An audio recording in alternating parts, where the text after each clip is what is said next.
Welcome, everybody. It's right at 2:30. I'm Paris Dunning. I'm the director of the Eastside Area Business Association. Welcome to this Zoom session, the state of Eastside nonprofits or nonprofits on the East Side. Folks are going to be chiming in here for the next couple minutes, but I wanted to do a little introduction with everybody and look at the features of this call while folks are just tapping in. Down at the bottom of your screen, if you kind of just move your mouse around, you'll see that there you've got some options, and one of them is for the chat. So if the chat is not up for you yet, go ahead and hit the little button that says more at the bottom of your screen and the three dots that get you into the chat. And you'll see that posted in the chat is our agenda for today. And that part of that is the introductions I'm going to do right now.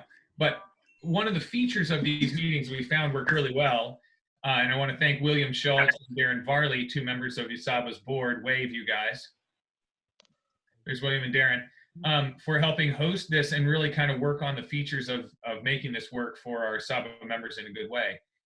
So William is going to help us by watching the chat for your questions. So basically, we're all going to be on mute here in a minute, and William's going to watch the chat. So if you've got a question that you want to ask or a comment you want to make, you want to drop that in the chat. You type a message in there, and William will be watching that as we go through. Does that make sense to everybody? Just nod if that makes sense. Okay, you like that? Kind of, yeah, kind of, somewhat. All right. Yeah, there's some nodding. All right, good. So some of you just look confused, but I hope that's not because of the chat thing. That's some other reason. Okay, there are lots of reasons to be confused. That's why we're here today. So here we go. We're going to do a number of things, but want to do just brief introductions for those of us who are on the call. We're going to do it via waving. So if you don't have you want to turn your video on for a minute, at least you can turn it off for a minute too. There you go. Now you're on. You're live. All right. So we've got bunches of nonprofits in ESABA. I was counting this up. There are 25 nonprofits that are part of ESABA. A lot of you are on the call today, looking to me like 5 by 25 right this minute on this call. You got 30. You got 30. Some of our special guests. What, are there more, William? We're at 31. 31. Okay, so there's some that I can't see. You got to scroll the button. You got to scroll the. If you go to the side. Oh, I got it now. Yeah. Oh, there's the rest of us. Hi, everybody. Okay, good, great.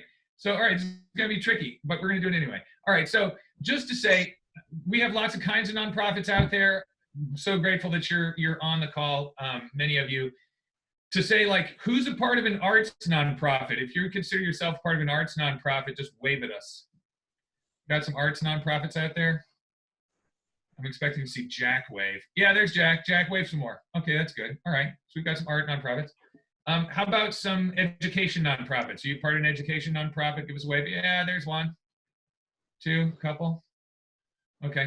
How about social service nonprofits? We have social service nonprofit providers with us. Yeah, Brandon gets to wave a bunch. All right. Social service nonprofit. Janet, would you consider yourself social service nonprofit? Serving East Side elders? Yes. Okay, there she go. Yeah, now she's jumping around. Okay, great. Okay, good. Great. Kayla too. And Northeast Elders, I see, also is on the call too. All right, so social service nonprofits. What about business technical assistance or business support? There's Ann. Okay, that's good. What about housing? Jim, we can't see you because but there's John. Hi, John. All right. What about residents and district councils? There we got a resident district council. Okay. What about environment and culture? Yeah, I'm looking at you, Maggie. Okay. All right, good. So we've got that whole range. Have I forgotten one or two? Drop it in the chat. Who have I forgotten? Oh, I've forgotten Chris. Yes, the Firefighters Foundation. Okay, so foundation support nonprofit. That's what I'd call that there. She's raising her glass. All right. Anybody else I've forgotten? Drop in there if I've forgotten. Oh, Nicole, hey, how about events? And that's events and culture. Did you say? Patsy Noble has workforce development youth. Ooh, I love that. Okay, so workforce development, youth. Great. I don't see Patsy waving though. Patsy, hello. There she is. Okay, great. Okay, good. We've got some and Song Tao from St. Paul Urban Tennis, ESABA's newest member. I just want to say, yeah, all right, welcome aboard. Totally good. We've got some special guests too. The St. Paul City Council member Jane Prince, Ward 7, and her staff, Stephanie Haar. Hi, Steph. We can all wave to Jane. That's fun. Hi, Jane. Okay, cool. And then we've got some special guests that are on with us as well. The members of the ESABA board, wave if you're a member of the ESABA board. You're all volunteers. I appreciate you very much. I wish I could pay you. I can't. Tanya, did you wave for support of businesses and whatnot? St. Paul Port Authority? Okay, that's good. Then we've got some special guests on with us too. Mr. John Pratt from the Minnesota Council of Nonprofits is going to do some work with us today. And Aaron Jerebic-Heelan, who many of you know from the Eastside Funders Group. So welcome to both of you. Fantastic. Okay, so I'm going to try to do this screen share thing for just a second and just say thank you. Here we go. Thank you to ESABA's annual sponsors. So this is something that, you know, like we used to have these guys posted when we'd have a member meeting and whatnot. Now I've got to just show them to you for a couple of seconds. Anyway, there are a number of them in the room, including DB Creative and St. Paul Port Authority. We had the Sana Foundation is in the room too. And just wanted to thank all of these annual sponsors who are making our work possible. So thanks, y'all. Okay, there's that. Okay, so this is what we're going to do today for the time of our call. We're going to hear from John Pratt about the resources that were available for nonprofits until they all just ran out about 20 minutes ago, you know, and the internet blew up with that news. And hear a little bit about what that might mean for nonprofits now. And then, and by that I mean the SBA programs, the disaster loan program, EIDL, and the PPP, the Paycheck Protection Program. But also, he's going to share with us some of the philanthropic community's response and opportunities regarding the potential there as our nonprofits kind of think about what's next and how we survive this. We're going to have that conversation for about 20 minutes and then hear your questions and work on that together. And then transition a little bit to unmet needs. And this is, Aaron, this is where I kind of put you to also kind of just hear about and think about what are we hearing on the East Side as unmet needs. And that can be from our organizational standpoint about the infrastructure for our nonprofits or the way our operations, or about also just what are we hearing? What are we seeing more clients? How's it working out there? Where are the unmet needs? Let's share about those a little. And we'll talk about a survey that Jack Kolb can help us circulate, and then we can help circulate, but Jack is kind of instigating to help us get a snapshot of that for East Side nonprofits, and then talk about next steps. So that's where I think we're going, and we're doing it in one action-packed hour. How do you feel about it? Everybody feeling good?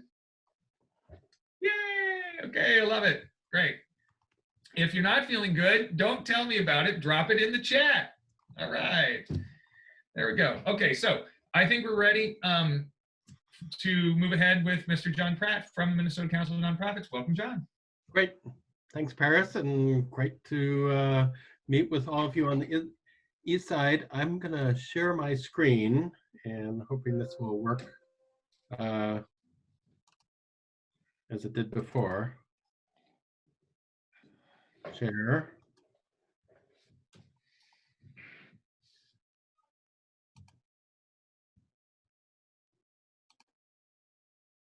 Okay. So April 16th, of course, we had some big news there about what happened. I wanted to share a few resources. So MCN, you know, we're like the East Side Group. We're a membership association. We have 2,200 members around the state. Minnesota is a great state for nonprofit activity. And clearly nonprofits are suffering just like other employers and other people in the economy with the shutdown order, massive layoffs, sort of facilities closed, catastrophic revenue loss, and we've seen over 500 nonprofits themselves file unemployment claims. So this is, you know, sort of the big the big challenge of our generation right now. We publish a number of resources for nonprofits. Most of it's available for free at our website, and a lot of recorded video and presentations. We created one each year. We prepare a Minnesota grants directory because Minnesota has so many different funding sources. We've issued a special edition just about the philanthropic response to COVID-19. And it's now in its third edition. So there's a lot of foundations have responded. United Way of the Twin Cities, the Otto Bremer Trust has committed $50 million in loans and some other types of support. The Minnesota Council on Foundations has created a disaster recovery fund, and they have raised now about $11 million. They just recently got a $5 million anonymous contribution. It could have been from one of you, but we don't know who it's from. So there are resources there that are described in this directory. So helping nonprofits both respond directly to sort of their own economic changes, but also to provide resources to individuals in the community. So some examples: the Coalition of Asian American Leaders received a grant, and they're going to work with the organizations, the 30 groups that are part of CAL. Clues in St. Paul is received, I think, $600,000, and they're going to be doing sort of individual. Many of the people they work with are undocumented and have been laid off, and may not sort of qualify for some of the other types of assistance, including the cash grants that are going out to people individually. So they're doing individual assistance. And there's also sort of other types of sort of responses out there. And I think that will continue to grow. So Paris, I think, yes, sort of the phase one of the PPP is gone, but that's not going to be the end of the story. So more resources to come. And this is right now from the Small Business Administration website. So basically saying there's a lapse in appropriations. They ran out of money. Some people call what Congress will do next is either CARES Act 2 or Phase 4 in the stimulus response, that everyone agrees that it wasn't enough and that there would be more. So the one caveat is the CARES Act had a particular set of definitions. So I have some information about it. Right now it's more historical because if they say in 2 weeks, Congress appropriates another $250 to $500 billion and says, again, small businesses and nonprofits can qualify for this, can submit applications.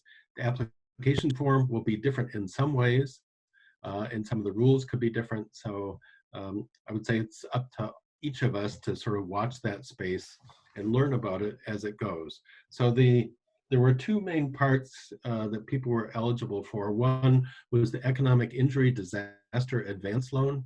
And this is similar to what they do when there's a hurricane or a tornado and your community is affected. They do sort of these super quick disaster loans that are forgivable. And so the Economic Injury Disaster Loan was up to $10,000.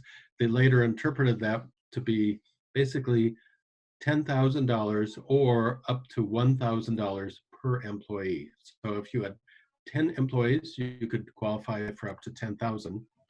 And that, again, would not have to be repaid. And that certainly was the major part of the CARES Act, is that people were so interested in, was the forgivable loan part of the payroll protection program. And the key part was keep people employed. So, which is, we need to keep the economy going. Employers want to keep their employees. So the entire application and the funding was tied to basically, how do you have basically 10 weeks of employment continue for employees. So $2 trillion was the total amount, and about $350 million was for the payroll protection. Payroll protection, it was 500 or fewer employees, 2.5 times the monthly payroll, and you'd use the money 75% for payroll and benefits, and then also you could use some parts for rent and mortgage. But again, this is history. It's not the current, so I'm going to go through this pretty quickly. But the key benefit was loan forgiveness. For those who did get the payroll protection loans, there's still a question of, well, how do you get this forgiveness? And certainly, I think no one wants this to be like those student loan forgiveness programs you may have heard of at the federal level, where only 1% have actually qualified for the forgiveness. They definitely want this to be forgiven, but the criteria and the sort of forgiveness application form are not developed yet, and so we don't know exactly how that'll work. But that'll be around June 30th that people will be reporting in and filing out the additional forms. This was a tweet from Steve Mnuchin. He's currently Treasury Secretary, and this is a week ago, April 7th, and saying, at the direction of President Trump, he's spoken with the Senate Majority leaders and the House leaders, and everyone agreed there should be an additional at least $250 billion for the PPP loan program. So there could be phase 2 that people would qualify for. So we don't know, Congress has to agree, and that's never an easy thing for Congress. And so this could take 2 or 3 more weeks if they get their act together. And then they'll set a deadline and have application forms. Probably, the thing that made it work so fast was they went through banks instead of applying directly to the SBA. There were 2 of the banks in the Twin Cities, the Bremer banks and Sunrise banks, agreed to accept applications from non-customers. Some banks like Wells Fargo said, well, they maxed out fairly quickly the amount of loans they could do. So there's some frustration about people who tried to apply and weren't able to find a bank to work with, or just didn't get it in time. So obviously it turned out time was super important. This is the total amount of money in the CARES Act. So you see the individuals pile is $560 billion. And these are the checks going directly into people's accounts if they if their tax relationship with the IRS was through their bank account, or it could be checks individually mailed to people. Small businesses, this is the PPP loans, $377 billion. Big corporations, including airlines and other sort of major industries, $500 billion. And then some for state and local governments. And Minnesota, I think, just got news that we got like $1 billion for our state budget as part of this emergency.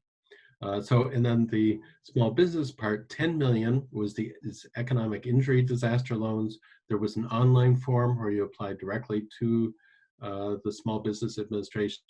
And then the other part was forgivable loans, about 350 billion. So I can send this to you, Paris. I think this is pretty much historic. But the loans were really tied to the size of your payroll, with a 1% interest rate and a 6-month payment deferral. So it was super favorable interest rate, very favorable payback conditions, and of course, the huge benefit of being forgivable, assuming that you kept most of your employees on board.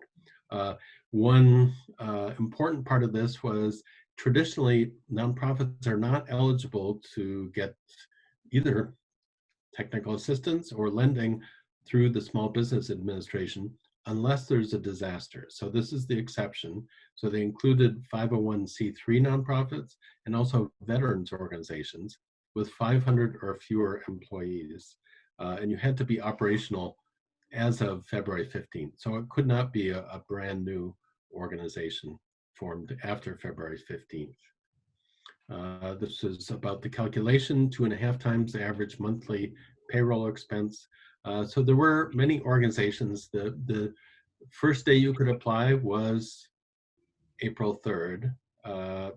Many of those groups that got their application in on the first day, they were able to sign their loan papers around April 8th, and many of them received deposits into their account around April 13th or Monday. So it moved very quickly, and of course, the big news is almost all of it moved very quickly.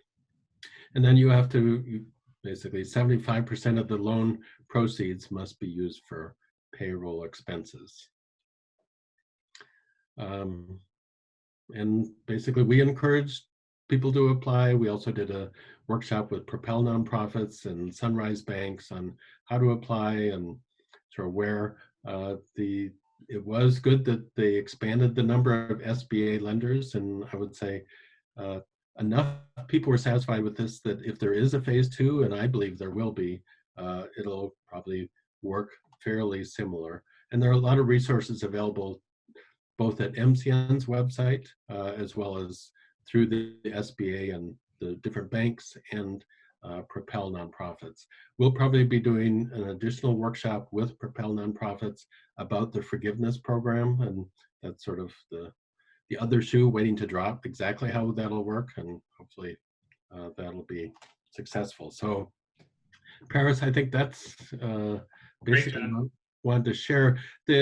John, we do have a couple questions here. Yep. One was from Councilmember Jane Prince.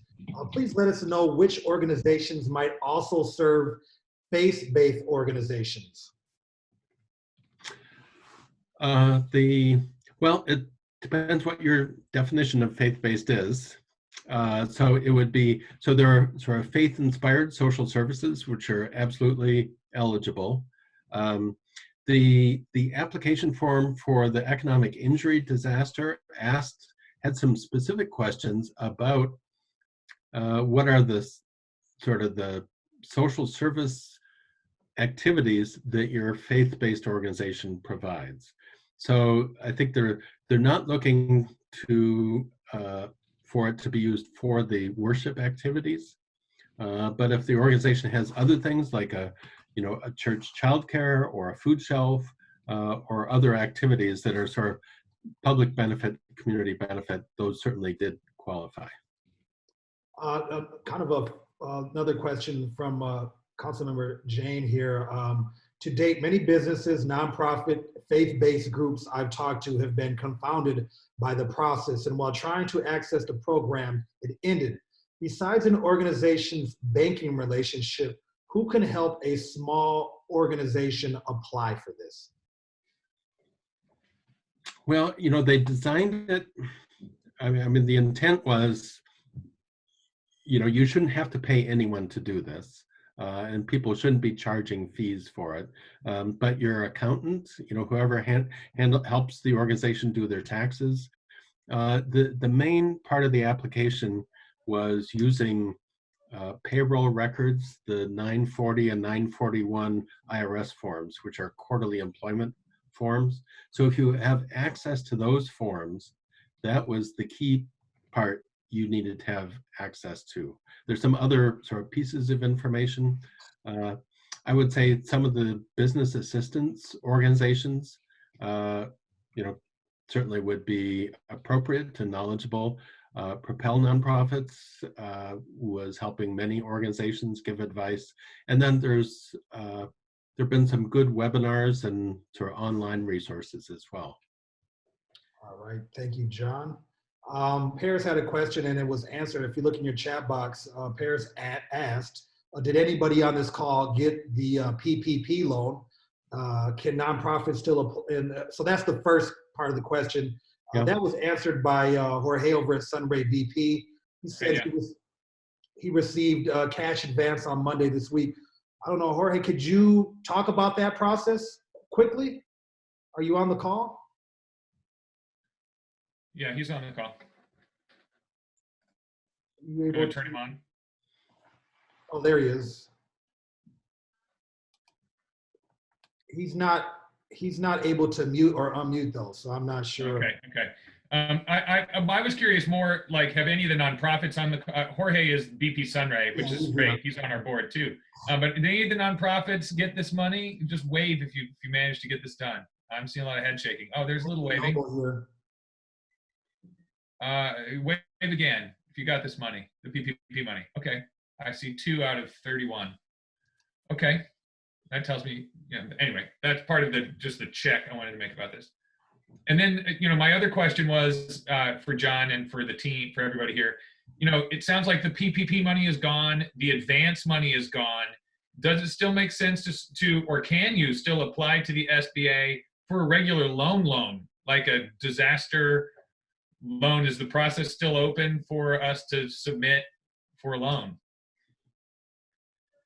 I would think the best thing, well, and I think you can always apply for a loan, and this is where if you have a line of credit that could be useful. But like the PPP loan was so favorable that it's worth waiting for. So if that comes back, it's like gold. Whereas a conventional loan where you have sort of conventional interest, even if it's lower interest, but you have full repayment obligations, then if PPP becomes available again, you would much rather do that. In our chat box here, Song had mentioned that just a FYI, for those that haven't applied, if you use ADP for payroll, they automatically generate the necessary financial documents for PPP. Great. That's a key thing. Yeah, your payroll provider could be super helpful because that's the key information. Though the information they didn't ask for was basically your financial health, ability to repay, financial condition. So, I mean, unlike most loans where that's the primary interest of the lender to make sure that they get paid back, that was not a factor here. And Congress's goal was keep people employed. So I see another question from Brandon. How do we check on our status of our EIDL loan? I don't know. This has been a frustration of a lot of people of sort of getting information and staying current, and it's been sort of overwhelming all these different systems. So I would think when you apply, you are given a number of what the, sort of a roster. Ideally, there would be a way to check online, but I'm not sure if there is with the SBA. Got it. Jorge also mentioned QuickBooks Payroll has an automatic report as well for the PPP. Great. I had a different question that I wanted to ask about nonprofit board liability. And this is not about the advance so much as, 501c6s like ESABA, for everybody's info here, we're eligible for PPP, and we just became clarified and eligible for the cash advance as of Tuesday. So, we had a day to turn it around. My board was thinking about it, but one of the questions that they had, like, hey, if ESABA was going to go for like 2 years of operating expenses, that's a big loan, and at 2.75% interest, is the nonprofit board liable for that? How does that work for a nonprofit volunteer board for a nonprofit to take on a big loan like that? Right. So, a little bit of sort of corporate law. The word corporation or corpus means body. And when you incorporate, you become a separate entity. And this new entity can own property, it can have a bank account, it can sue, it can be sued. So it can be responsible for its own debts. As long as there's no fraud or theft, board members are not liable in general for debts of the organization. The exception would be payroll taxes. So Absolutely, you have to make sure all payroll taxes are paid to the IRS and the Department of Revenue. But ordinary debt, board members are not responsible for. If the organization does end up insolvent, board members have a responsibility to help clean up and do an ordinary dissolution, but that does not include having to personally be responsible for the debts of the organization. Makes sense. I'm curious to know if anybody else on this call went for one of those 2.75% loans. Anybody go for that? Seeing a lot of head shaking. A lot of head shaking. Okay. Nobody went for that kind of thing. Okay. Good. So, John, I wanted to ask you this question. It seems like what's available for us now are the philanthropic dollars that you mentioned a little bit earlier on in your slide deck. Where do we want to go to? I mean, where do we want to race right now? Like, I've got my keyboard ready as soon as we hang up. Where do we want to go to look for philanthropic support and stay updated with who wants to help keep us alive during this time? Well, and this is, Minnesota is a great state for philanthropy too. There's so many choices, and the St. Paul and Minnesota foundations took the lead. They're actually holding the funds for the Minnesota Council on Foundations Disaster Recovery Fund. But the way they decide to do it is to parse it out to multiple partners. So it is a case where there are probably 40 different places you could go. The Minnesota Grants Directory, this new 3rd edition, is 52 pages. So you don't have to print it out, but you can look at it. And I guess the question is, for the criteria of what they say they're intending to do, the question is, can you qualify, and what's the application process? So we tried to describe it there. There are lots of links to the funders. I would say one of the best sources of funding in these types of emergency situations is past funders, people who already know your organization, know your work. But it's also an extraordinary situation where many of the funders have said, well, we used to just give project funding for particular things. Now we're allowing people to convert those to general operating. Nice. So things that have been conversations for years and years, all of a sudden in the last month funders are saying exactly what many nonprofits want them to say is, we will make it flexible. We will work with you. We'll demand less information, less reporting, and move it faster. We'll make faster decisions. Okay, so it sounds like, John, if I heard that right, one place that we should go is Minnesota Grants Directory on your website. Yep. So that's one place that we should look. There's also here, Erin had put the Bush Foundation has a great resource page, and she put a link on there in the chat box. Thanks, Erin. There's also a comment here from Patsy. While the good news is that many funders are now offering relief support funds given the immediate needs faced by nonprofits, we also have a critical need to raise funds to prepare for the future. To what extent do you think funders will be open to also providing flexible funds to nonprofits beyond emergency relief to help them adapt our changing environment? Great question. Yeah, I think that is the multi-million-dollar question, is what happens next? How long does it last? What are the impacts? When can facilities reopen? It is,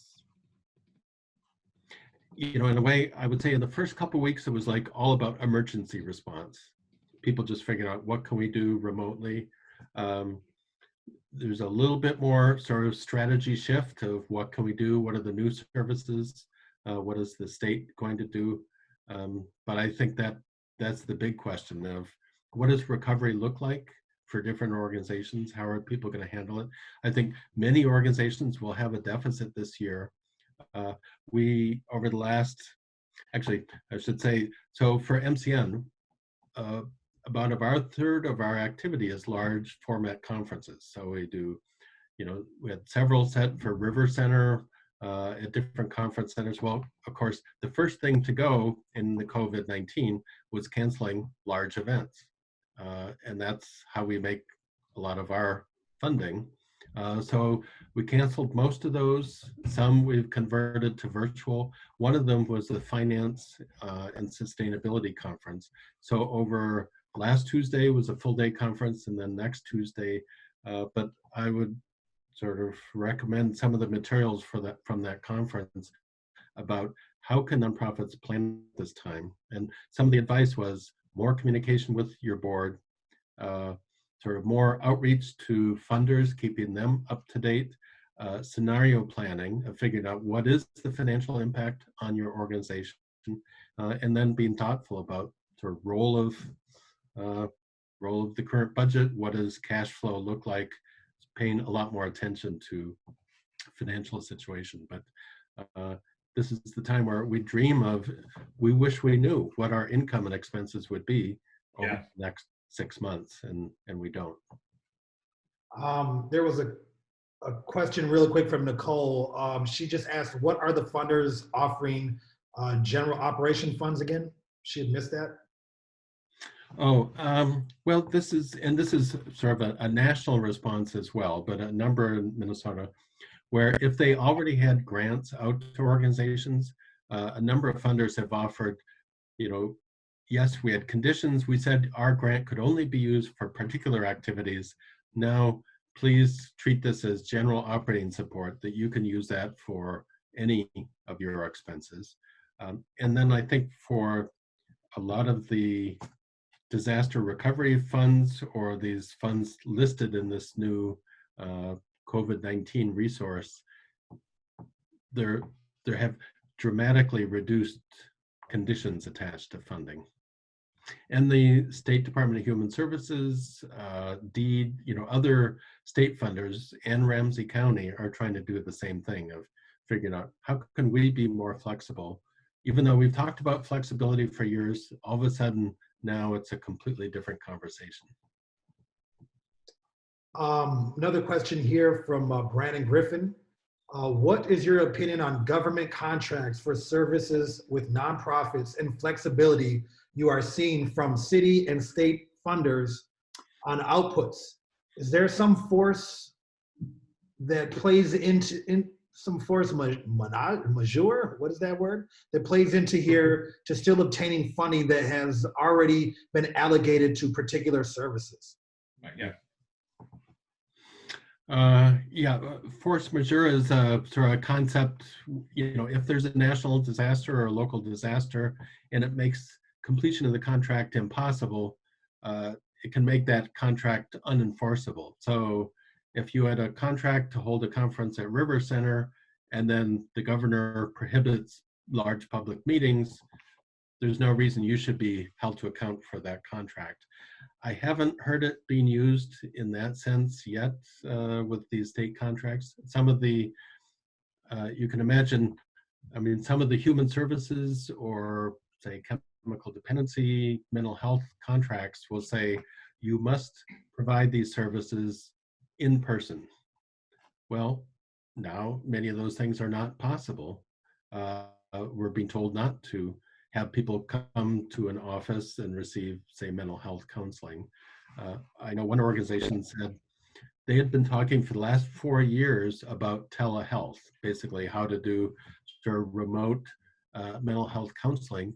They said in 4 days, we figured out how to do it. So Clues is an organization, provides multiple services. They closed their facilities, but they're still doing mental health services now remotely. So I think each contract, each agency is trying to figure that out. And I don't know enough about sort of, these are hundreds and hundreds of organizations, don't know enough about the totality to know what percentage are figuring it out and what percentage are people still blocked and basically not receiving funding. All right, that's the last question we have in the chat box right now. Okay, so let's shift our conversation just a little bit to talk about unmet needs. and I think I got my answer pretty clearly on the, go ahead. It sounds like my nonprofit partners here are thinking, no, don't just go for a regular loan. That doesn't seem to make as much sense as looking for philanthropic dollars and looking to see if a PPP or type program gets funding in the next couple of weeks and opens back up. Is that the consensus, you think, John? I think so. I mean, but everyone's, nonprofits are pretty scrappy and entrepreneurial. So if there are other opportunities out there, I guess they're worth thinking about. Sure. We're going to have a conversation next week with ESABA members about how you're trying to reach out and market in this time that's kind of crazy. What kinds of new innovative things are you trying? That's a next step that's in that space, I think. But in terms of just still applying to the EIDL as a general loan fund at 2.75%, I'm not seeing much enthusiasm for that. You all are about as enthusiastic as my board was about that, honestly. Not very. Okay, so let's talk a little bit about unmet needs, things you're seeing out there, things that you are finding. Clearly, we've talked about one big unmet need already, and that is funding for operational continuance here into the next couple months. What are some other things that you are finding out there in our community as unmet needs? So chime in the chat, and we'll unmute you.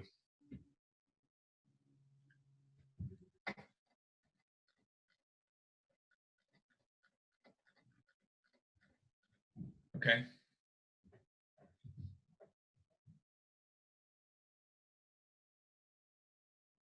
Nice. Okay, so Patsy, let's hear from you a little bit about transportation. William, can you turn Patsy on? I think I did unmute. Thank you. Well, for us, we're trying to move ahead with keeping youth employed all summer. And so we have 70 kids we're employing. At least half of those will be virtual only, but the other half will be segmented in small crews, but we can no longer transport in vans. Mm-hmm. I know this is a problem for lots of summer programs. It's a problem for food distribution, food access, figuring out just how to move people and things around. So, you notice today the Metro bus is, limiting passengers to 10 people per bus. Wow. So they're taking it seriously as well. But for us, our only solution is to look at outfitting everybody with bicycles. And then all the safety aspects that come with that. But I know their families are having the same issues. If they're going to work, they used to carpool, or, now you're going to have to wait for the 6th bus because you can only fit 10 people on it. So, wow. I just think it's in general an issue on the east side. For sure. Thanks, Patsy. Let's hear from Lower Salem Creek Project. Hey, Maggie. Hi, sorry. Yeah, so for us, just like tech infrastructure, we're a super small nonprofit, and we just don't have a lot of we had to get a Zoom membership, which we didn't have in our budget. And even though it's not a lot of money, it's still money we didn't expect. Platforms that we're looking at as well that we're probably going to have to figure out how to not only find money in the budget to purchase subscriptions to different platforms, but also training for all of our employees. So just if anybody has any resources about tech support or tech training, that would be super helpful. Love it. That sounds like your next grant application right there. Yeah. So we have a discount available at the MCN website for Zoom memberships for nonprofits. Nice. That's where we're racing to next. Yeah, I see some thumbs up. Okay. Let's hear from Janet about food access for shut-in seniors. Oh, John, I skipped you. Sorry. John Slade, Micah. Well, like Maggie, Micah is not the biggest nonprofit in the world. And so we've got some of those same concerns. We also have, in the last 6 to 8 months, been working a lot with Freedom from the Streets, which is self-organizing people who are directly homeless or on the verge of homelessness. And so they're still meeting. They are exempt from the stay-at-home order because there are no homes for them to be in. Not every law enforcement official is totally on board with that. And so there are a number of needs around that. I also was on the Ramsey County homelessness and shelter calls the last couple of days. And so I know that services are moving and organizing on that. And then also, since we are in, we like to say that the Walk of Love has social service and social justice, and we're on the social justice piece. I'm particularly interested, while we have politics happening quickly, and they're big, and it's our view that getting people to regular people to access their voice is still really important. I worry that that direct service is going to be prioritized over folks. So if there are people who continue to see that that the kind of the justice or the societal infrastructure pieces are also supportable, that's kind of the lack that I'm wondering about. Interesting. Thanks, John. I was going to say, let's hear from Janet, Jack, and Anne, and then hear from Aaron, and we'll be close to wrapping up. Okay, I'll leap in here. Hi, everybody. There's an awful lot of food in the community. A lot of grocery stores are donating, food rescues. There's a lot of people getting food. A lot of food is going to a very small number of places. And a need that we're seeing is that, it's like, who's on first? Who's organizing what? And if there's some help out there where we can coordinate where all this food is coming from and where it's going to. I know, like at Santa, that they're at the Conway, they've had several maybe one, I don't know, large distributions of produce. But it's for a lot of our seniors, they don't have the transportation to get to these places where the food is available. So it'd be really great if all these wonderful minds here on this call could help us come up with a plan how to coordinate, and so that we can effectively distribute all the wonderful food and stuff that's out there.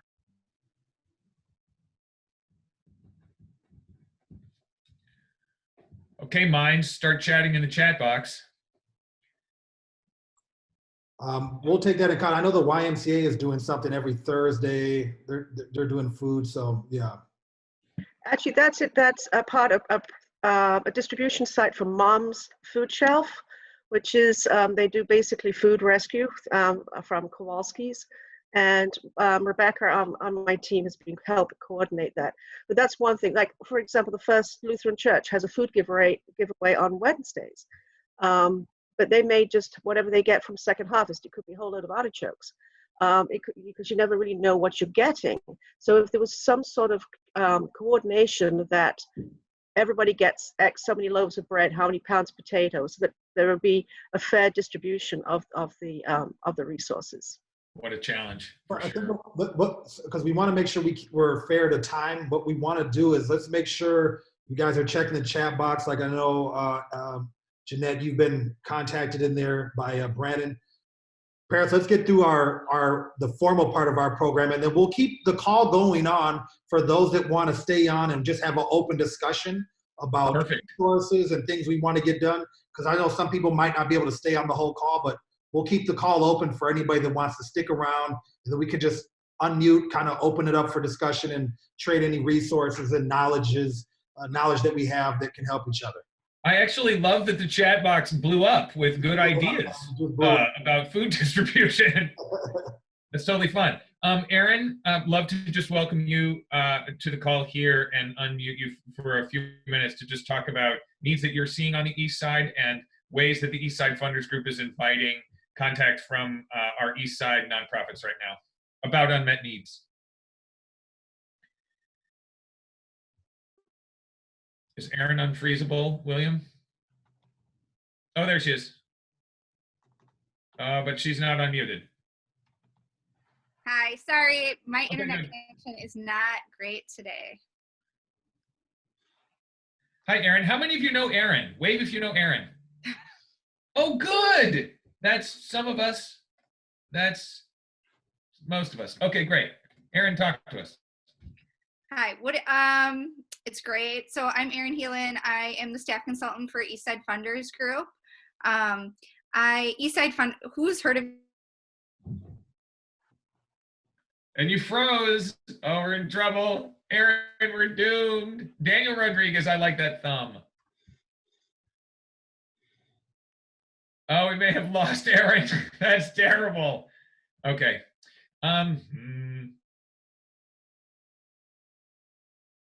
Yeah, we're going to use this as just a moment to plug Jack's survey. Hey, Jack.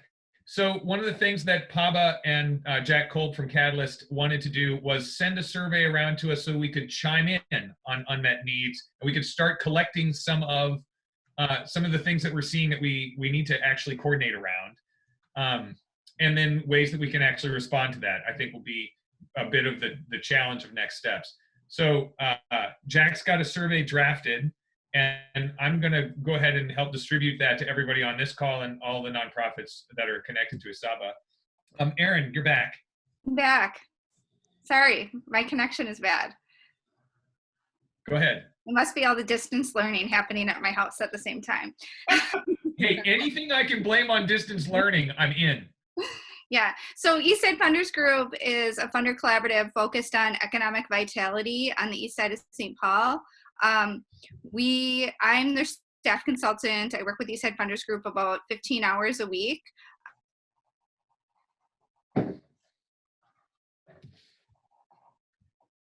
Disaster. Why does it always freeze when people have the funniest expressions too? Thanks for bringing that up, Tanya. At least we can all kind of smile at ourselves. We all smile. It's great. That's good. Yeah, Dan, he's giving us a thumbs up again. Nice job.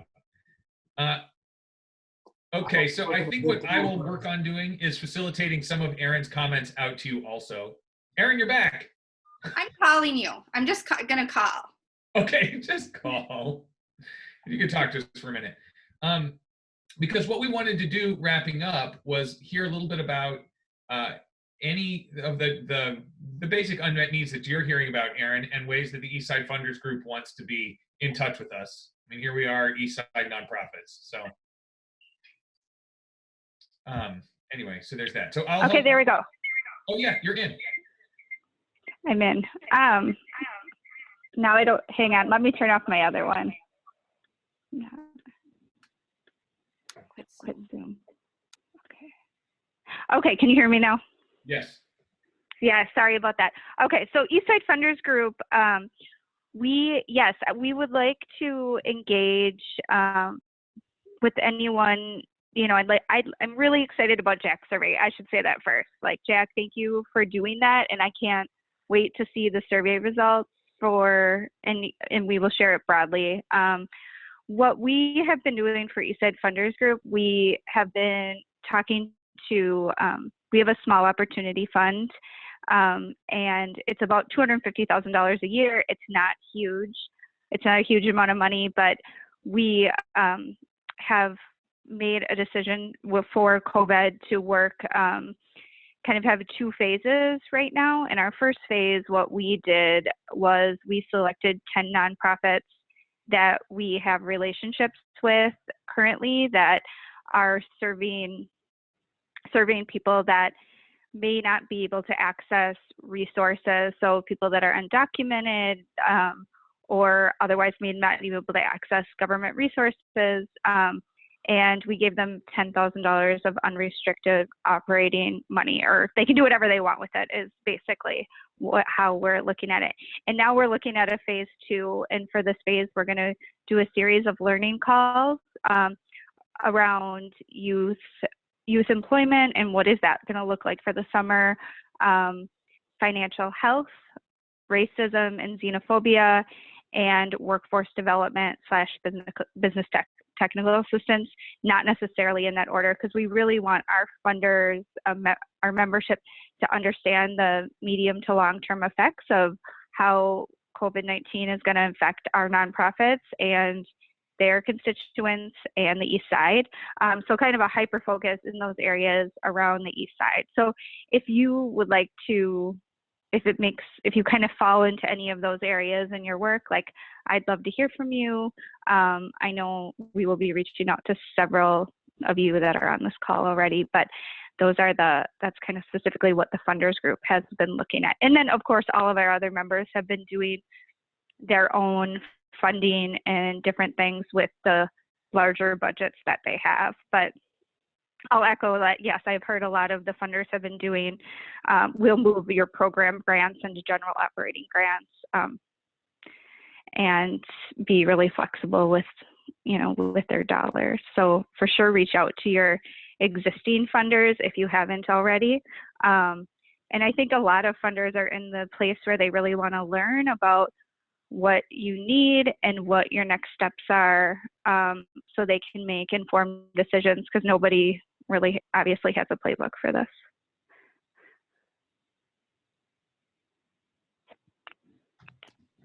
Thank you, Erin. Totally makes sense.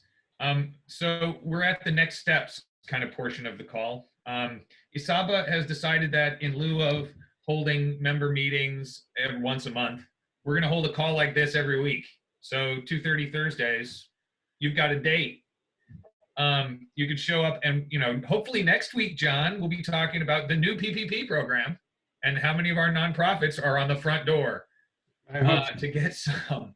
So we're going to do first part of the call will be updates on resources and anything new we've heard. Second part of the call will be particular to the day. So what William is going to lead us in next week is talking about innovations. How are we working together to solve some of our issues? How are we finding our way into new conversations with people around marketing or building new skills? Tanya Bauer brought this up on the call last week. How are people using this time to build in new skills and capacities so that they're ready to emerge stronger when this thing is over? I like your change of background there, Tanya. You're at the Eastside Enterprise Center. Yeah, I was there earlier today. Anyway, no one else was. Okay, so that's good. Anyway, so that's where we're going. We're going to be hosting one of these every Thursday at 2:30. And then William said we were going to work on recording this. It's been recorded. It's recorded. We can post it in the chat. My goal is to have both last week and this week up on YouTube by hopefully over the weekend. So by like Monday, we can start saying, hey, Vivid. I'll have in my Vivid Concepts, I'll create an ESABA channel, and hopefully we can just say, here, for those of you that missed our meeting, go over here. You can see the past. I'm literally on Facebook right now. There's a business owner that I know who's talking about, oh, there's no more money ever again for small businesses. We're all screwed. And I'm like, dude, you should have been on our Zoom call right now. We're talking about this stuff. But now I'll say, dude, go look at our YouTube, and you'll be able to check it out. So. Okay. So yeah, so our platform is next week, Thursday, 2:30. We'll have new news about resources and more conversation about innovations way we're getting together. But I love the idea of we're about to hit 3:30. Let's leave the call open for a minute. If there's more to share in the chat here, reach out and connect with each other, exchange some contact info, and let's make some connections about food. I now see vans in the chat that are ready to run food around. Brandon, he's practically in his van, ready to go. Patsy's got vans. I love both of those van comments. So we're working on making some progress around some needs that we have around the East Side. Janet, you can expect those vans to pull over to your place anytime. Go ahead. There's a question about we'll just kind of start where we left off before we started. So Chris had a question. Has anyone thought about what they will need in the future to deal with the outcome of this pandemic? One example is I see a need for mental health support for first responders as a result of the stress of being on the front lines of COVID. So you still on the call? Maybe you could elaborate more on that. What your thoughts are here. I just unmuted you. I'm unmuted. That's a dangerous proposition. The first thing I'd like to say is from my point of view, being a community-based nonprofit, I am so proud of the community of St. Paul. They have stepped forward in so many ways that I can't even imagine. I have volunteer groups making homemade masks for the fire department. St. Paul Hotel and River Center have stepped up and are feeding our first responders. Firehouse subs called and said, "Can we feed your firefighters?" It's just amazing the things that are coming out of this that are good and a direct indication of how great our community is. The firefighters are struggling. They have, it's similar to a nurse or to a doctor. They have no choice in this matter. They are dealing with COVID head on. They've been exposed. Documentation is rough. Everybody's learning as they go. So there's a lot of stress involved. So one of the things that I see, all our events, we're trying to figure out we're being a community organization, we're event-based and we won't have any. So we're trying to think of alternate sources and then to define, okay, if we're not going to be able to do anything until the fall, hopefully, what are our priorities going to be? And should I be looking for, right now we're looking for hand sanitizer and disinfectant and masks and face shields. But the bigger picture is going to be come in the fall when things start getting back to normal and these guys are frazzled, worn out, and need mental health support. What is out there for them? Are there resources that I should be looking for, tapping into? And that's uncharted territory, a new territory for me. So I just wanted to bring that out there. Thanks, Chris.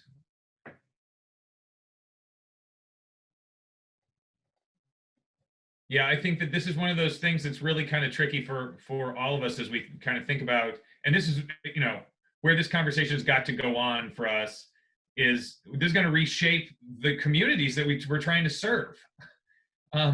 So how do we work on anticipating that as we're also just trying to, stay alive inside our basements at the moment? Eventually, we're going to come out of our basements and life is going to go on. It's just going to be a different life. And how are we working on anticipating that? I say, if anybody does have any resources for Chris, please shoot her an email or put it in the chat box for her. The next question that was asked after her is the mobile grocery store bus still in action? Does anybody know? Yeah, that's great. Yes, mobile market is still in action. It's not sitting over on the east side anymore. So it's moved to New Hope. Oh, wow. But that's good. We could totally reach out. I'll work on connecting. Maybe it's going to be Janet is going to be the hub for food distribution. This food distribution question. Does that make sense, Janet? Is that okay? Nod if that's all right. Okay, fine. All right. Go ahead, William. All right. In our chat, Aaron had mentioned that the Merrick and Clues have food shelves and food giveaways. Yep. Councilmember Jane said CM Yang is on the City Council Food Security Group. Also some food being distributed through recreation centers. Let's talk afterwards. So Jeanette, she wants to talk to you. I'm sorry, is it Janet or Janet? Janet, Janet? Number one, Janet, okay. Janet. And then, obviously Patsy had said we have vans and are worried about food access, so might be able to help. So you want to connect with Patsy? Yep, that's Janet to Patsy. Brandon from the Sane Foundation has staff in vans too. And then we've got folks who are jumping off the call. Okay, Aaron, if you're still on, will you put in the chat your focus areas again? Yeah. Just drop them into the chat. Okay, thanks. Yep. So Chitra had asked for that. Go ahead, William. Patsy had asked, could we touch on donors and virtual events as funding sources? Is anybody doing that? Has anybody looked into that? ESABA is talking about this right now. Like, we are talking about ways that we could use virtual opportunities to kind of get this done. Our programs committee meeting is going to include some of this the next time we get to happen, Patsy. Are other people thinking about virtual events or trying to sort that out? Who's thinking about that? There are a couple of waivers. There's a kind of sort of waiver over there. Oh, there's a waiver. Ann turned herself on just to wave. Thanks, Ann. Can anybody Okay. share an idea that they've come up with to maybe stoke some of our fires? Somebody want to unmute themselves and share an idea? Hi, Shatika here. We have met with a company called Blackboard, and they did an annual breakfast for Big Brothers Big Sisters, and it's virtual. I can share the link to that in the chat for everyone to take a peek at what they've done. They had a goal to raise $70,000. They launched it at the beginning of this, and they're up to 53,000. I think it was 53,530 last I looked. Nice. Wow. But I'll share that with the group. Great. Anybody else have something they can share on the virtual fundraising side of things? Go ahead and unmute yourself if you do have something to contribute. Let us know. Yeah, I've got a couple. I work at a couple organizations putting on events. One of us being Sana Foundation. We're working right now with a North Stands Fund that's helping get proceeds. It's helping get donations and stipend checks to individuals who are laid off in the restaurant industry. And they're doing a lot of online band performances and concerts. So that's been pretty popular, and it's raised quite a bit of money. I found a lot of individuals who want to do matching gifts with that, especially online. One resource I'd say that everyone should look into if you're wanting to find two groups of people that may have some pretty significant feedback on that, be one, any auctioneers you might work with. If you do special events and you work with somebody who does auctioneers and fund needs, they have a lot of really good resources. And Do Good Events is another organization that does nonprofit events, and they have a significant amount of resources to point you in the right direction. Can you drop some information in the chat about that, Brandon? Those two events? Or those two resources? Thanks. Go ahead, Haley. You can go ahead, unmute yourself. Oh, sorry. I accidentally hit the raise the hand button. I was also just saying that overall I'm with Urban Roots as well. And yeah, we're exploring right now kind of like a fund a need campaign and how we're going to kind of replace our fall event, but we weren't sure how to do that yet. So these are great resources. All right. I don't think there was any other.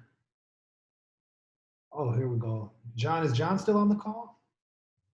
Slade's still on the call. Oh, John Pratt's not on the call. Okay. There was a question about, John, any way orgs that missed the 20% discount could get it applied retroactively? I'm guessing that's about the Zoom call? Yeah. The Zoom? I'll take responsibility to get those two connected. Okay.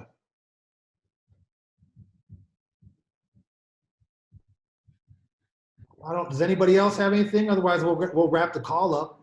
Looks like the chat box has simmered down a little bit. Simmer down now. All right, y'all. You look good, East Side. I miss seeing you, for real. But this ain't that bad. I get to, anyway. We're going to do this again. That's the thing. Oh, look, Jorge. There you are. Hey, he's over there at Sunray BP right now. Okay, well, good. Yeah, so no further comment. We'll just say here, I'll share my screen one more time. All of these folks I'm going to go back to and talk to for more money would love that I'm sharing them on the screen right now. We love our sponsors. We love our board members. And we love all of you. Thanks for being a part of this this call today, and we're back on it. Oh, Shatika asked a question. Hey, could this thing be at 3 o'clock instead of 2:30? What do y'all think about 3 o'clock, 3 to 4 on Thursdays? Oh, Kayla's saying no, don't do that. Haley's okay with it. Janet's like, no, please. What, 2:30 is as late as we can go? 2:30 is as late as we can go, man. I tell you, I get tired, and I'm ready to expire about 3:30 myself. Okay, so I think we'll stick around at 2:30. Sorry, Shatika. We'll pick you up when we can get you. Team okay? Okay. And At 2:30, it's on next week, Thursday. See you there. Thanks, William. Thanks, Darren. Thanks.